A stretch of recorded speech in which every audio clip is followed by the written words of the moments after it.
upang magpalabas ng warrant of arrest laban kay dating Pangulong Rodrigo Duterte. Ayon pa sa report, mismong si Ako Bicol Party List Representative Saldico na may hawak ng budget ng Pilipinas ang naghatid sa ICC na nakakalulang $100 million na withdraw sa Bank of the Netherlands. Isang linggo bago ang isinagawang pag-aresto kay dating Pangulong Rodrigo Duterte. Ang mambabatas din di umano ang nagmamay-ari ng pribadong eroplano na naghatid sa dating Pangulo sa the Netherlands. Kung totoo man mga idol na nagbayad yung admin na Pilipinas sa dahig para mahuli lang, patugis lang si Tatay Digong, malaki talaga pagbabayaran ng admin na ito sa mga Duterte. Hindi yan mawawala sa pamilyang Duterte na hanggat hindi sila nakakaganti.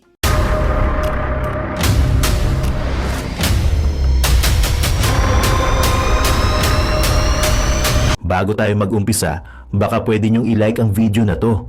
Malaking bagay ang like sa aming mga content creators. Maraming salamat po.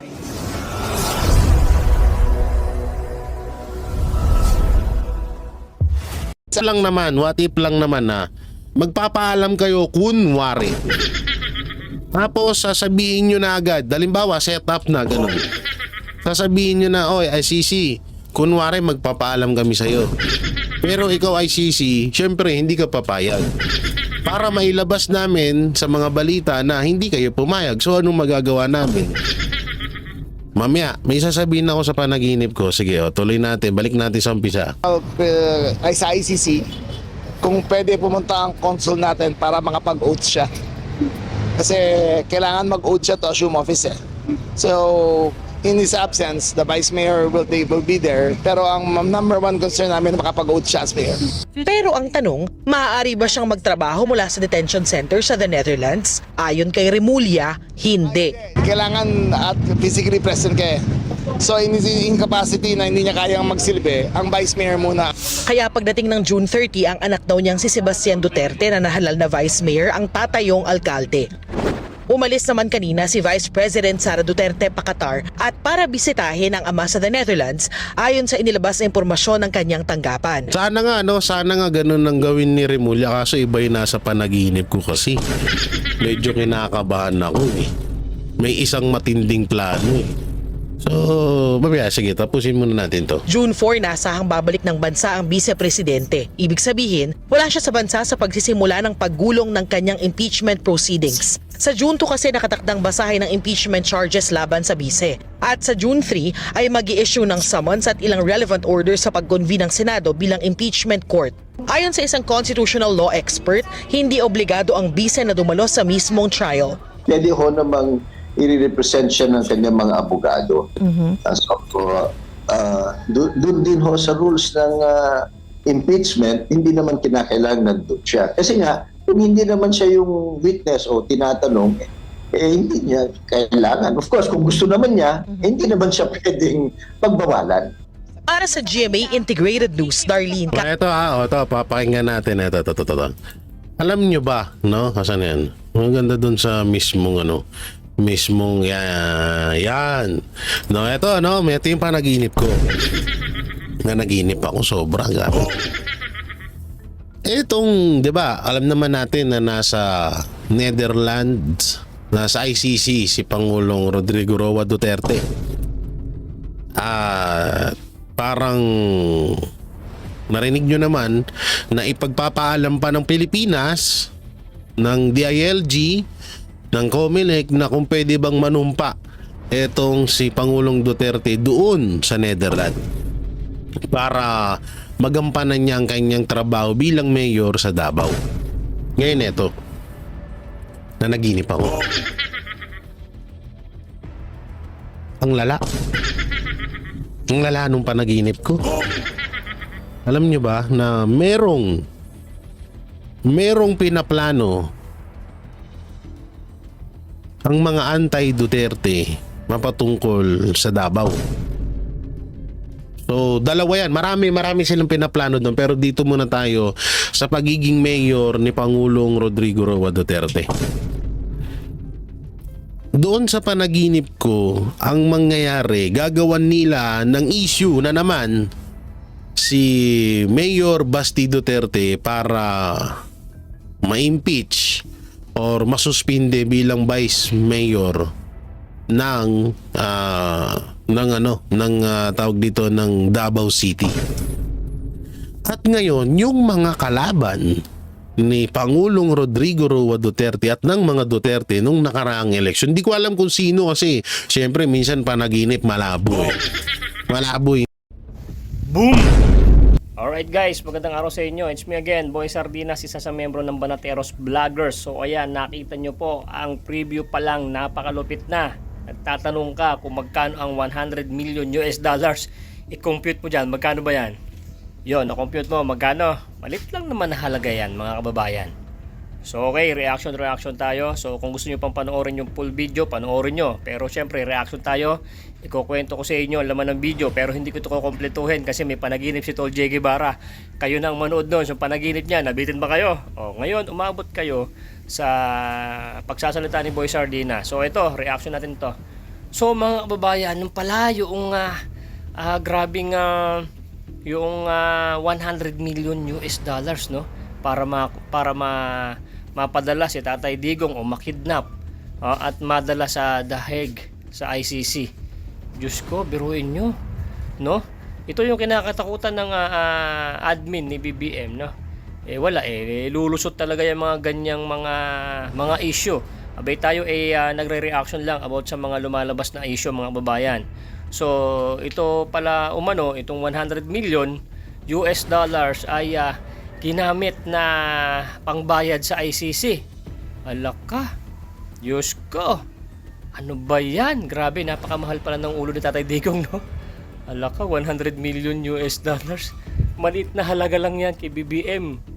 So ganito mga kababayan, at sa video na to, pag-uusapan din sa video na to, kung mapapanood nyo yung full video, yung ratings na kung bakit ay ganun pa rin, no, na dapat ay panalo ang Duterte. So mapapalabas din sa video na to kay Tol J. Guevara yung mga ratings ng mga PDP, kay Tatay Digong, kay BP, kay BBM, na dapat talaga hindi mananalo ang alyansa na hindi naman talaga natin na paginipan, na masasagi sa isip natin na mananalo pa sila pero mga nanalo, no?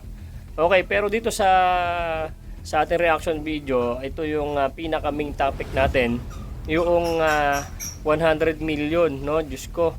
So ganito mga babae, ito pang si Remuilla kasama sa video natin ay pupunta ng ICC at magpapaalam na mag-o-taking ito si Tatay Digong. Anak ng weka naman, pag-o-taking nyo pa yan, ipauwiin nyo na yan. Ano pa yan, pang-aasar lang yan So sa bagay, baka yung kapalit niyan, pakikipag-usap, kunwari lang yan, napupunta sila sa ICC, pero kapalit nun, baka kasabay na si Tatay Digong na papauwiin, no? Sabay na ikaw PRD na uwi na ng Pilipinas, malay nyo, ganyan mangyari, di ba? Kasi medyo na sila sukol na sila mga babayan. So ngayon mga babayan, sa panaginip ni Tol J. Guevara, nabiting kayo sa preview na yan, panoorin nyo, or gusto nyo, fast forward nyo lang kung yun lang ang gusto nyo panoorin sa video na to, yung panaginip ni Tol J. Guevara, pero yun, grabe, marites yung panaginip na yan. Alam ko yung panaginip ni Tol J. Guevara yan, kunwari lang yan nasasagap niyang mga balita yan, sinasabi niya lang na panaginip, kaya wag mong hindi panonoorin yun sa video natin. Then subscribe nyo na rin po si Tol J. Guevara. So ganito mga babayan, alam ko excited ka na, alam ko panonoorin mo tong full video na to, at kung hindi ka pa nakasubscribe at hindi ka pa nakalike sa video na to, palike naman po, and shoutout sa ating mga OFWs na mga nakikita ko nagko-comment dyan, iba't ibang lugar, may nag-comment pa, taga Pluto daw. Oy, grabe namang OFWs, napakalayo. So ganito mga babayan, piplay ko na. Mare, shoutout sa iyo ha, don't forget to like yung video natin. At napakalupit ng video na to ha. Kayo na maghusga sa video na to, ay tayo nagre-reactionan, pinapakita ko sa inyo, kayo na humusga kung totoo ba talaga to. Okay, hindi naman sasabog tong balita na to kung hindi naman totoo. Okay, play mo na yung boy. Let's go. Panibagong video na lumabas ngayong araw na to na magpapatotoo na itong administrasyong Marcos ay nagbayad ng 100 million US dollar para lang dakpin or para lang kidnapin si Pangulong Rodrigo Roa Duterte. Grabe to Ang tindi nito, may $100 million kayo na pangbayad sa mga puti para lang dakpin si Pangulong Duterte, pero wala kayong pangbiling bigas para sa mga Pilipino. So ito po mga banateros, talagang pag-uusapan nun natin to, hindi po ito prank, hindi po ito clickbait lamang, kundi ito po ay isang katotohanan na may hawak ko tayong video ngayon na nagpapatotoo di umano na etong administrasyong Marcos ay nagbayad ng $100 million para lang dakpin si Pangulong Rodrigo Roa Duterte. Aba nako, grabe, ang dami niyong pera. Kanina yung mga pera na nyo na dala-dala nyo. Ang dami niyong pera pang bayad para lang para sirain ng mga Duterte. Ang dami niyong pera pang bayad para pabagsakin ng mga Duterte. Iba din talaga tong administrasyong Marcos, ang lupit no. At as usual, bagsak na naman si Marcos Jr. Wala na akong bago doon. Wala nang bago doon sa ano na yun. Wala nang bago doon sa ano na yun, sa mga ganitong pangyayari. Ano pa ba asahan mo?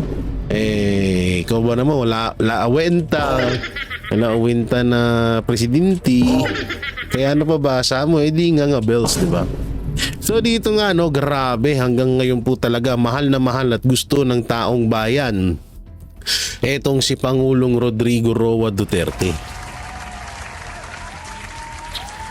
Kung makikita ko natin dito, etong si Marcos Jr. na may paiyak-iyak pang picture ay meron lamang na 32%.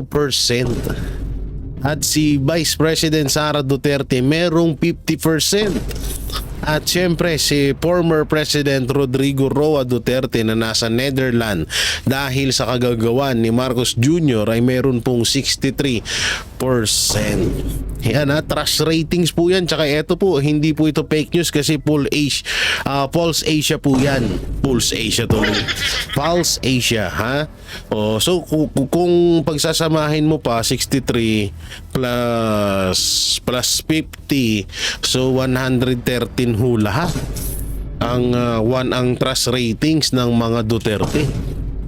Kung halimbawa lamang na kung si Pangulong Duterte lang ang nandyan at si Bongbong Marcos ay baka 100 plus yan. Kawawa naman si Bongbong.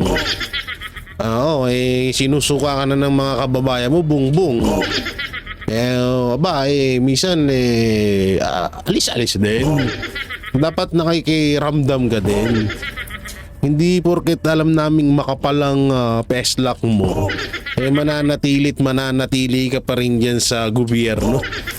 Ayun na nga namin sa iyo Tingnan mo, 32% ang ratings. Nakakahiya.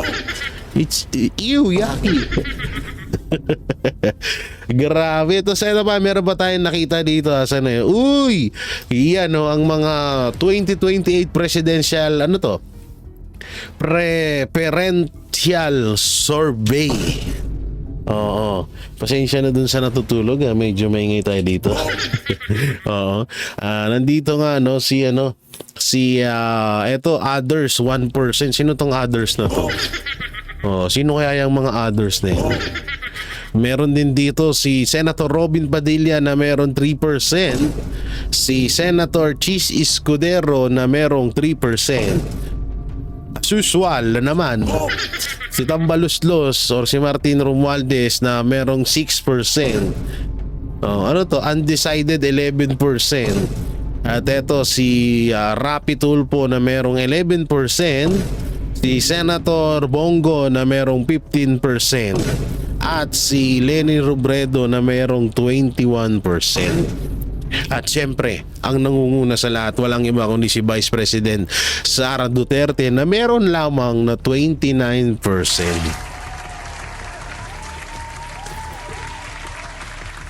Ito po yung ito po yung patunay na kahit anong gawing paninira sa mga Duterte ay talagang nangingibabaw pa rin po ang pagmamahal ng sambayanang Pilipino sa kanila.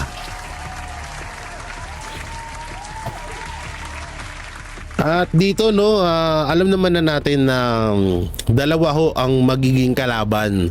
O bali magiging ngayon, magiging tatlo ang pinaka-rival kung tawagin no. Sa darating na 2028 election na to, tandaan nyo to ha.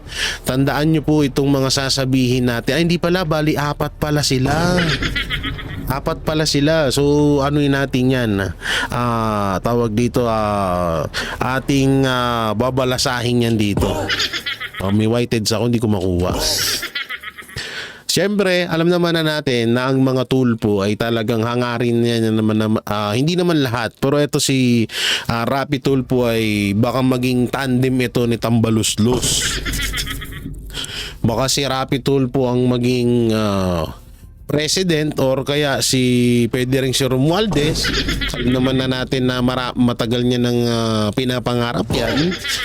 So baka ito ang dalawang maging tandem, si Rapi Tulfo at saka si Martin Romualdez.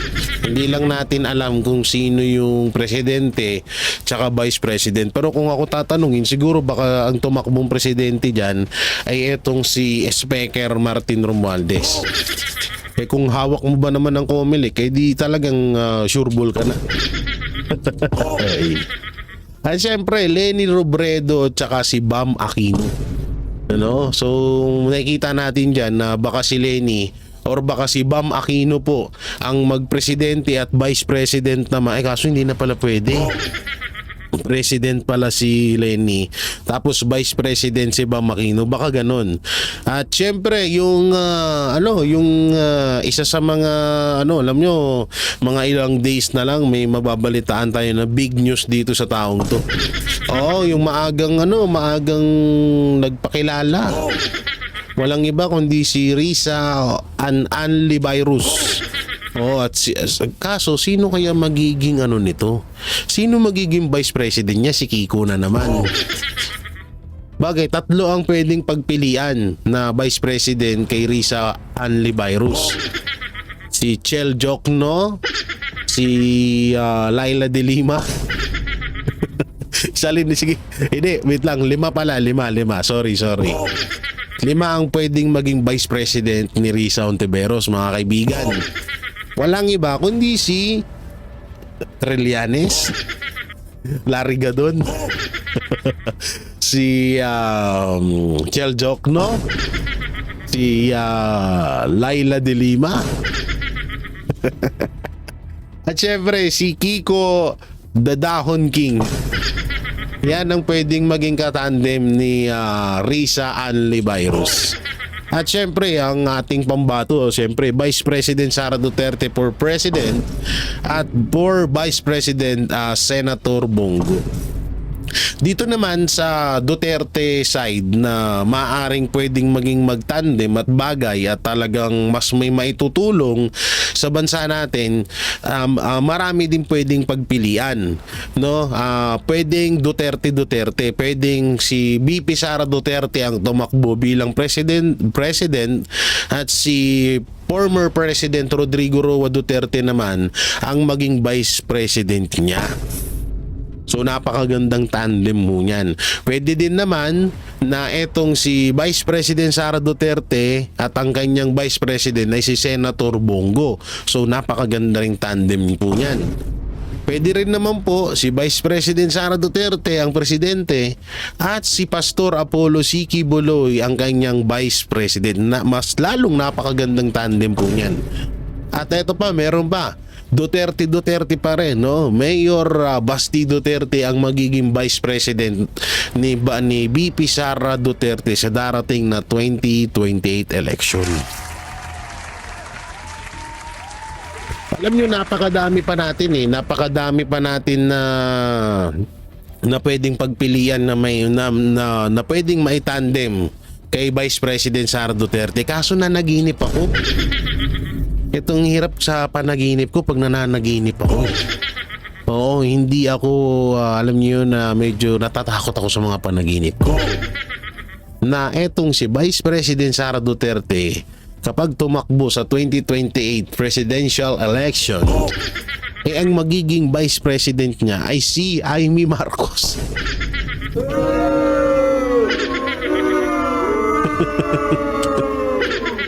Si Amy Marcos po ang kanyang magiging Vice President.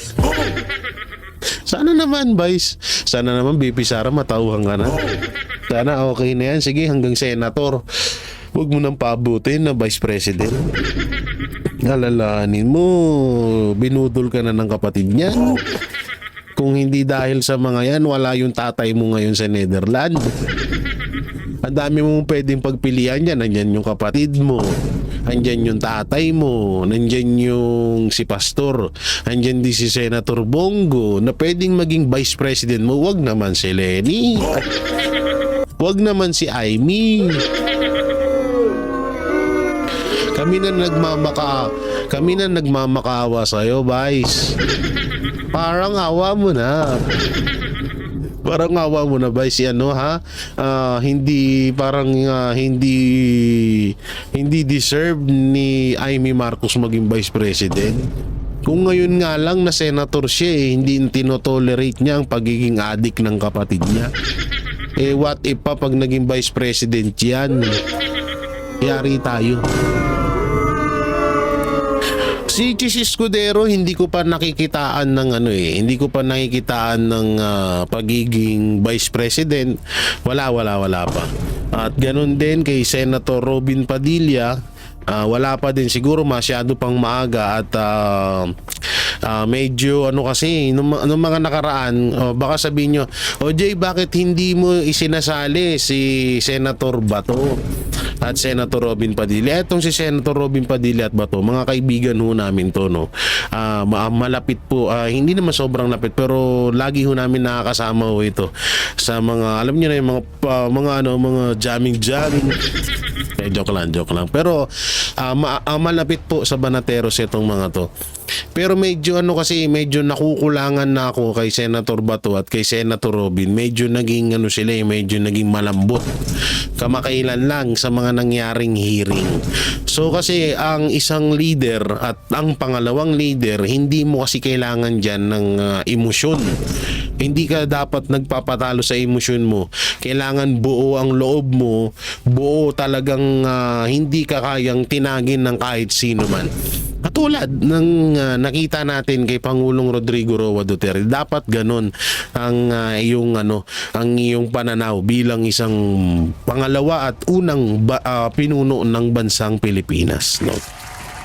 Pero mapatungkol naman dun sa grupo ni Ontiveros, ni Martin Romualdez, tsaka ni Lini, wala ho na ho tayong pakialam. Wala talaga, kahit anong gawin po natin, walang depende na lang nga kung etong nangyaring halalan ay mangyari ulit, no? Eto ulit yung gamitin, yung automated counting machine sa 2028 ay paktay na. Wala na. Ano tayo dito? Lagot tayo dito. Kaya ngayon pa lang dapat talaga matuldukan na yung automated counting machine na yan. Biro mo 18 million yan. 18 million ang nag-overvoting, baka pagdating ng presidential election maging maging 60 million na. Mahirap yan kaya pigilan na natin ngayon pa lang. So yun ayan po ang ating mga panimula na ating mga na ating mga reaction. Pero dito tayo sa balita mapatungkol ngayon ito, karugtong po ito, katulad ng mga nakita nyo kanina. So panoorin po natin. Mayorya ng mga Pilipino ang nagtitiwala pa rin kina dating Pangulong Rodrigo Duterte at Vice President Sara Duterte.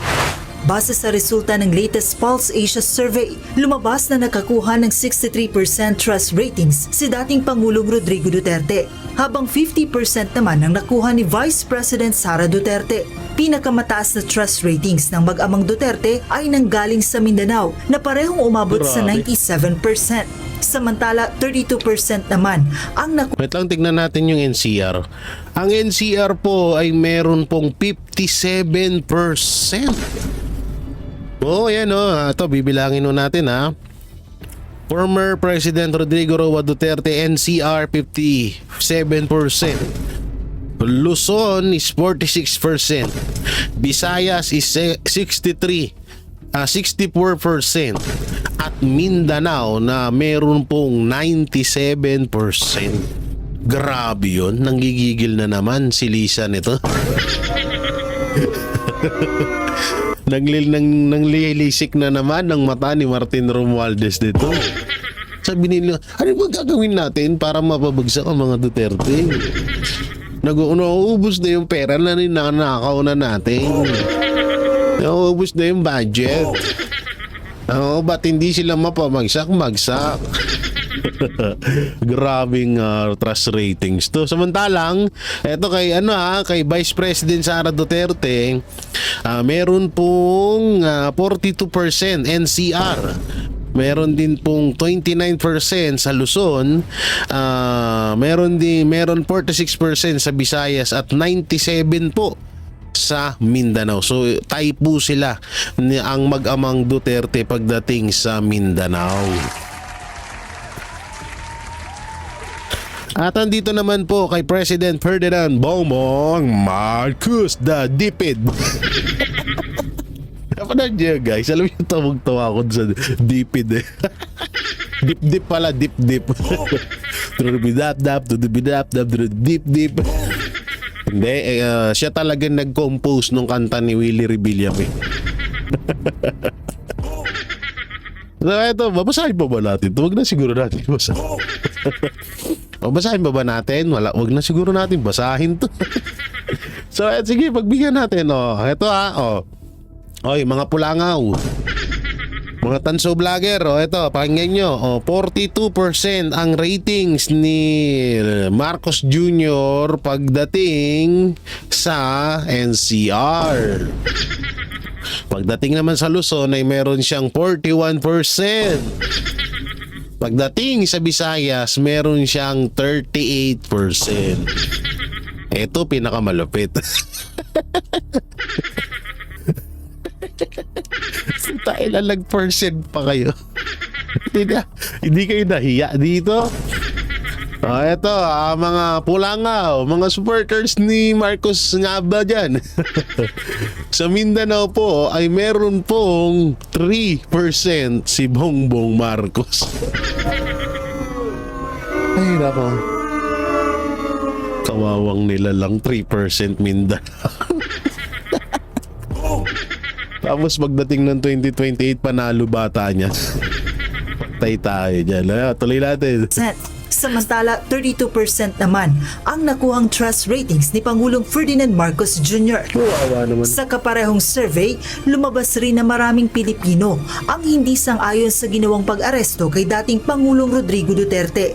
58% ang nagsabing hindi sila pabor sa pagdakip. Ayan ito daw 58% ang hindi pabor sa pagkidnap kay Pangulong Rodrigo Roa Duterte. Ayan ayan kitang-kita nyo. Former president, habang mayroong 26% ang sumang-ayon at mayroong 16% na hindi makapagpasya. Sa usapin naman ng impeachment laban kay Vice President Sara Duterte, 50% ang nagsabing kontra sila sa planong pagpapatalsik sa vice-presidente. May 28% na sang-ayon, habang 21% naman ang hindi makapagsabi kung sila ay agree o disagree sa impeachment. Bukas alalahanin nyo. Bukas maglalabas ang Malacanang ng kanilang ratings. Gano'n naman lagi nangyayari. Bago pa ba tayo ng bago doon? Gawa ang Pulse Asia Survey mula May 6 hanggang May 9 ngayong taon mula sa 1,200 respondents sa pamamagitan ng face-to-face interview. Joanna Ano, UNTV News and Rest. Ayan dito naman tayo sa isang video. Asan yan? Ito ba yun? Alam nyo, may panaginip ako dito. No? So panoorin natin. Ito DILG ex-president. Ayan, basahin natin yung title. Ayan. DILG ex-president Duterte di maaaring magtrabaho mula sa ICC Detention Center bilang mayor ng Davao City. So panoorin po natin. Hindi umano maaring magtrabahong alkalde ng Davao City si dating Pangulong Rodrigo Duterte habang nakadetain sa The Hague. Ayon po yan kay DILG Secretary John Vic Remulla na inaalam din kung papayag ang International Criminal Court na manumpa sa tungkulin ang dating Pangulo sa loob ng detention center. Tutangin na dun pa lang maling-mali na. Bakit nyo hahayaan na bakit nyo susundin?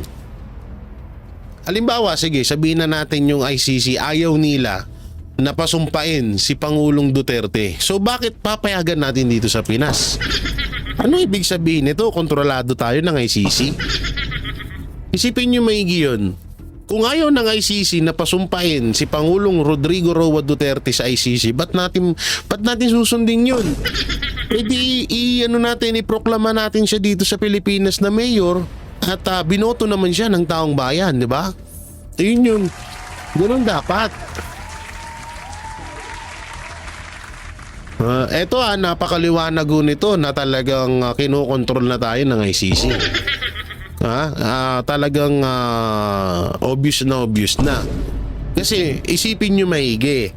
O sige, sabihin na natin na na hindi nga makapag-oath doon or hindi makapanumpa si Pangulong Duterte sa ICC. So ba't kailangan sundin ng COMELEC yun? Una-una, wala nga jurisdiction dito ang ICC sa Pilipinas. Alam nyo, ito yung panaginip ko. Sige, panoorin muna natin ito bago ko sabihin yun. Nakatutok si Darlene Kai. Ngayong proklamado na bilang nanalong mayor ng Davao City si dating Pangulong Rodrigo Duterte, pinag-uusapan kung paano siya makakapagsilbi bilang alkalde ngayong nakadetain siya sa International Criminal Court sa The Hague. Ayon kay DILG Secretary John Vic Remulla, inaalam niya una kung paano makakapanumpa sa tungkulin ang dating Pangulo. Ang gagawin ko na lang ay magpapaalam ako sa international sa ICC kung pwede po. Tangina tayo pa magpapaalam sa ICC. Ganyan kalupit gayon. So, ibig sabihin, lahat ng pangyayari dito sa Pilipinas, kailangan i-approve muna ng ICC. Ang lupit mo, Remulla. Punta ang consul natin para makapag-oath siya. Kasi kailangan mag-oath siya to assume office. So, what if lang naman na magpapaalam kayo kunwari. Tapos sasabihin nyo na agad, halimbawa set up na ganun.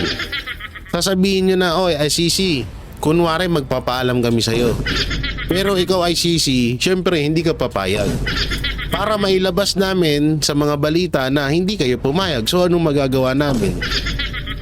Mamaya, may sasabihin ako sa panaginip ko. Sige, tuloy natin. Balik natin sa umpisa. Sa ICC, kung pwede pumunta ang consul natin para makapag-oath siya. Kasi kailangan mag-oath siya to assume office. So, in his absence, the Vice Mayor will be there. Pero ang number one concern namin makapag-oath siya as Mayor.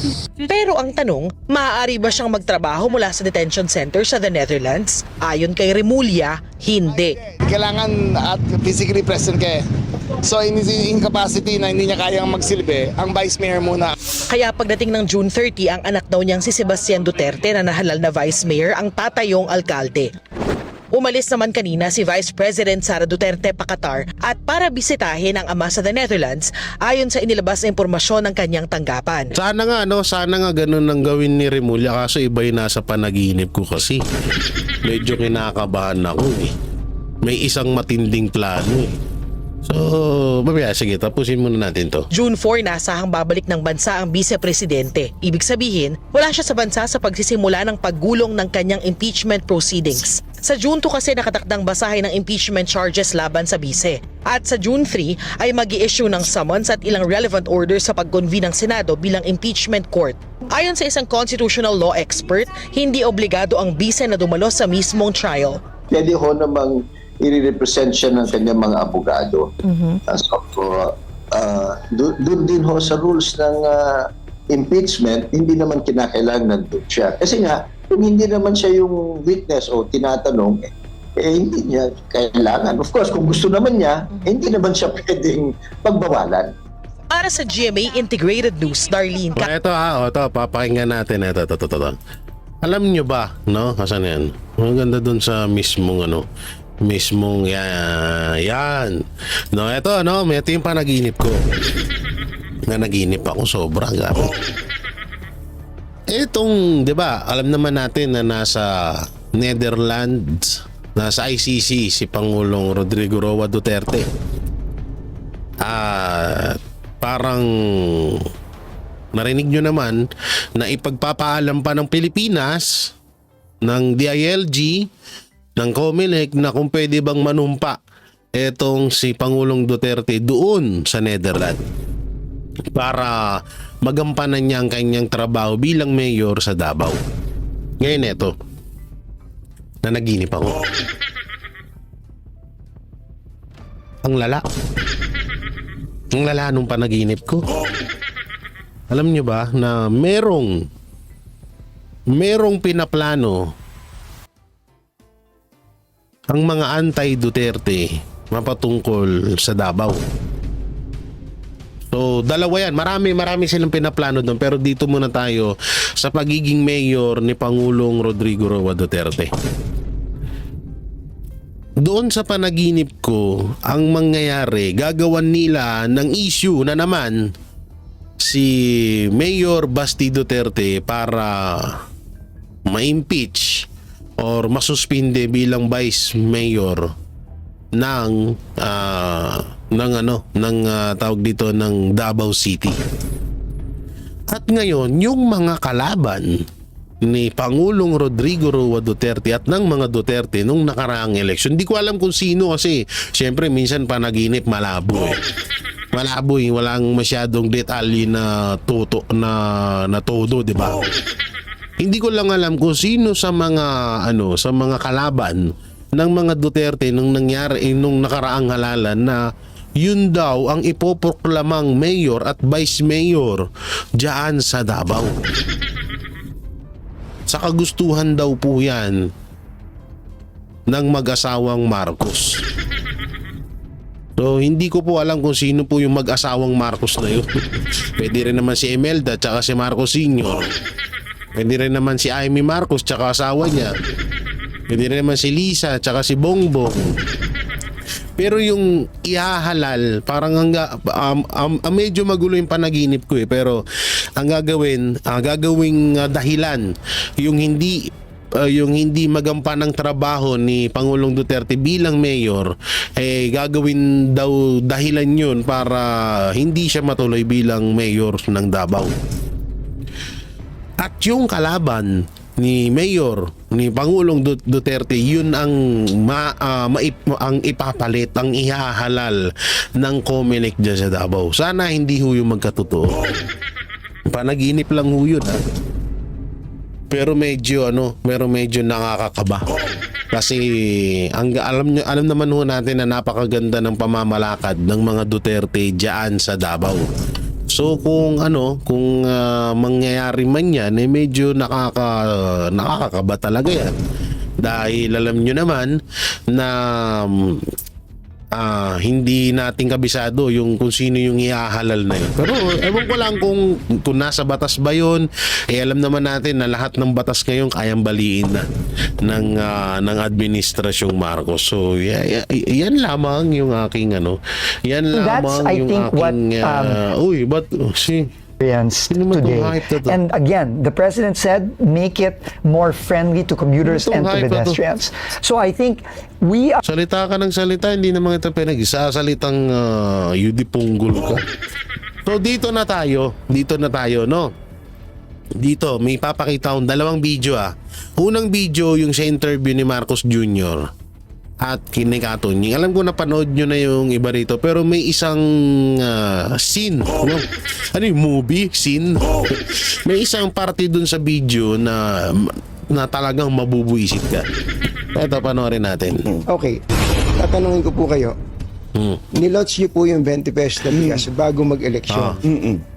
At ang sinasabi na iba, nako, hindi sustainable yan. Patsi-patsi lang yan. Hindi maitutuloy ng gobyerno yan. Pakinggan nyo maigi sasabihin ni Marcos. Ako po, ba't ho ba Ngayon nyo lang ginawa yon. At pangalawa, hanggang kailan ba to? Baka nga patsi-patsi lang po ito. Sige. Ang tanong, bakit ngayon lang? Bakit ngayon lang? Kung kaya nyo palang gawin, ba't di nyo ginawa nung 2022? Oh, yan ha. Bakit daw hindi daw ginawa nung 2022? Oh, ba't nga naman hindi nagawa? Yun ang sinasabi ko. Ito yung sinasabi ko sa vlog ko na isusumbat niya to. Isusumbat niya to. Oh, asan na yung 20 pesos per kilo ng bigas? Natuloy ba? Asan na? Nga na, di ba? O ngayon, nanunumbat na si Marcos. Oh. Noong 2023. Dahil hindi namin, nung 2022, 2023, hindi pa namin kayang gawin. Oh, ayan ha. Yung nauna, Marcos, ikaw presidente nun. Bakit nyo? Bakit hindi nyo kayang gawin? Play. Bakit? Ang key dyan, yung production. Apo. Kaya patayo namin ng irrigation. Wow! Ang dami naming dam na ginawa. Wow! Ang dami nilang pinatayong irrigation. Ang dami nilang pinatayo na dam. Pero ba't laging baka sa Pinas? Ayop na yan.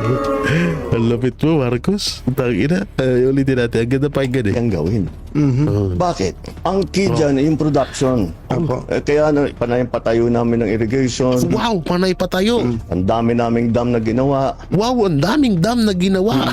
Ang dami na naming pinamigay na makinarya. Wow! Ang dami nilang pinamigay na makinarya. 2023, ang ani Kwento mo yan eh. ng palay sa Pilipinas, Ang ani ng palay, pagtanim nyo, ani agad. pinakamataas sa kasaysayan ng Pilipinas. Wow! Ulitin natin yun. Dami na naming pinamigay na makinarya. 2023, 2023, ang ani ang ani, okay 2023, ang ani, okay. ng palay sa Pilipinas, pinakamataas sa kasaysayan ng Pilipinas. Wow! What?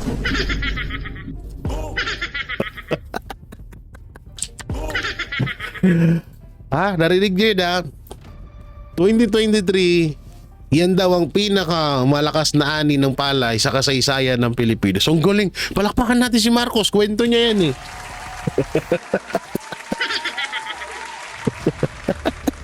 Okay, play. Nalampasan pa yun noong 2024. Wow! Kaya sa production, Yun naman pala eh. Ang lakas naman pala ng ani noon. Ba't hindi nyo nagawang ibaba ang presyo ng bigas tsaka ng bigas sa Pilipinas? Anak ng teteng naman. Sunog agad si Marcos. Ay, nako. handahan, inaalalay natin. Wow. Bakit? Ba't yung alalayan eh? Ang dami nyo ang harvest eh. Ngayon lang na tayo nagbibigay ng tulong sa produksyon. Apo. Dahil ang Pilipinas, ang mga opisyal na spoiled. Basta't import lang ng import. Wow. Nasisi pa nga tayo. Tapos, yung importation niyan, illegal and legal. Apo. Obo. Ang katotohanan, ang nakita namin, ang pang-control doon sa presyo Sa dip-dip. So eto yan hindi nyo kaya magpababa ng 20 pesos na bigas noon.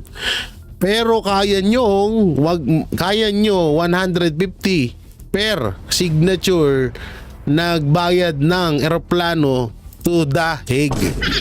So eto yan, eto karugtong yan. Eto panoorin nyo ng ICC upang magpalabas ng warrant of arrest laban kay dating Pangulong Rodrigo Duterte. Ayon pa sa report, mismong si Ako Bicol Party List Representative Saldico na may hawak ng budget ng Pilipinas ang naghatid sa ICC na nakakalulang $100 million na winidro sa Bank of the Netherlands. Isang linggo bago ang isinagawang pag-aresto kay dating Pangulong Rodrigo Duterte. Ang mambabatas din di umano ang nagmamay-ari ng pribadong eroplano na naghatid sa dating Pangulo sa the Netherlands. Kung totoo man mga idol na nagbayad yung admin na Pilipinas sa The Hague para matugis lang si Tatay Digong, malaki talaga pagbabayaran ng admin na ito sa mga Duterte. Hindi yan mawawala sa pamilyang Duterte na hanggat hindi sila nakakaganti. No, yan ha. Ang linaw niyan ha. Saan na yan? Dito tayo. Dito tayo sa mukha niya. Yan ha. So dito ang sabi, 100 million US dollar ang binayad ng administrasyong Marcos or ni Saldico para dakpin ng ICC or ng Interpol or ng Interpol etong si Pangulong Rodrigo Roa Duterte. Biruin nyo, ang dami nating pera pala. Ang dami nating pera, basta pag-usapang pabagsakin ng mga Duterte, lumalabas ang pera ng taong bayan. Lumalabas ang pera ng gobyerno. Biruin mo, 100 million US dollar. Ang tanong, hasan na si Saldico? Wala nang paramdam ata si Saldico ngayon ah. Oo, ang grabe no. Biruin nyo to mga kabanateros. Etong ganitong pera na sana inilalaan ito sa sa pangkabuhayan at panghanap buhay, pangkabuhayan ng bawat Pilipino dito sa bansa natin. Pero mas inuuna ho nila na gastusan yung mga taong galit or kayang-kayang gawin na hamakin ng mga Duterte kahit ilang milyon pa na ang ibayad sa'yo. Kahit ilang bilyon or trilyon pa ang ibayad sa'yo. Ganon kalupit ang administrasyong Marcos. Tapos pagdating sa bigas, hindi nyo kaya. Pero eto kung sakali man totoo ako nag-reaction lamang dito. So kung may gusto kayong kasuhan nyo yung nasa video. Yun, yung lalaki doon nag-reaction lang naman ako. Kung sakali mang totoo to kung sakali mang totoo to mga kabanateros, mga kabiyaya, anak ng teteng, yung 20 pesos na bigas, di hamak na mas malaking pera ito. 100 million US dollar po ito US dollar. So ilang bilyon po ito? Baka umabot pa nga to ng trilyon. At ang pinakamalupit pa doon, saan nakakuha si Saldico ng pambiling eroplano? Siya lamang ay isang congressman. Magkano lang naman sahod ng congressman? Sabihin na natin na 350k. So paano nangyayari yun? Ang lupit nila mga kaibigan, ganyan kalupit ang administrasyong Marcos. Kayang gumastos ng limpak-limpak na pera para lang pabagsakin ng mga Duterte.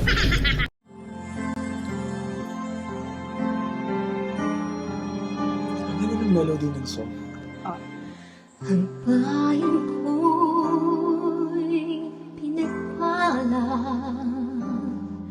pagkat sa aming binigay ang isang biyaya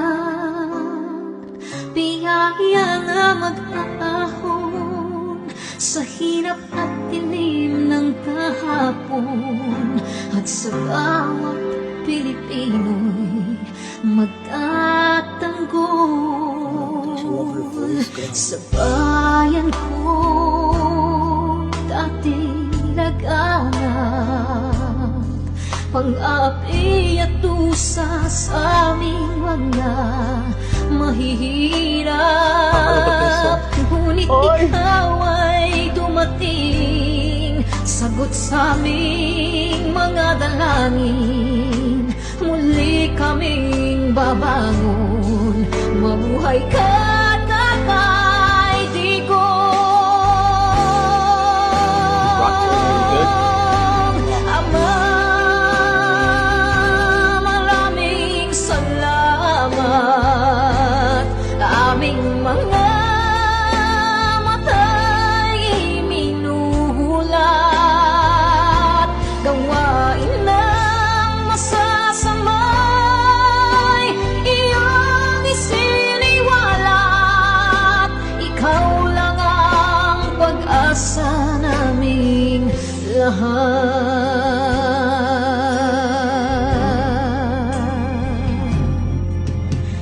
Very, Bayan ko, binamatay niya ako, umiyak ako. Pilipinas muling makikilala at itataas. Katahimik ay maghahari sa ating puso'y mamamayani. Mga ngiti sa labi di mapapawi.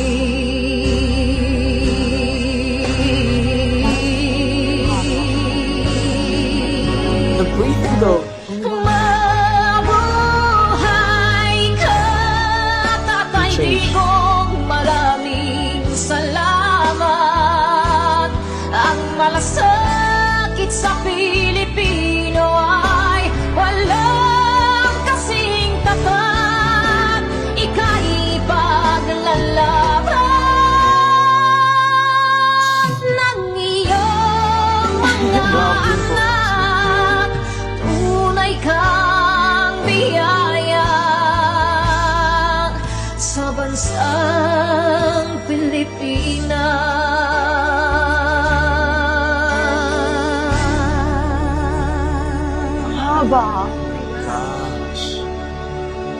Nay, ito na yung bayad ko sa isa, ano? O, kunin mo yung isa. Isa muna. Iyan, oh. Tapos, isa pa. Di ba? 4 dapat na sardinas, eh. O. O, yan. 3 na. Pang-4 na sardinas. O, okay na.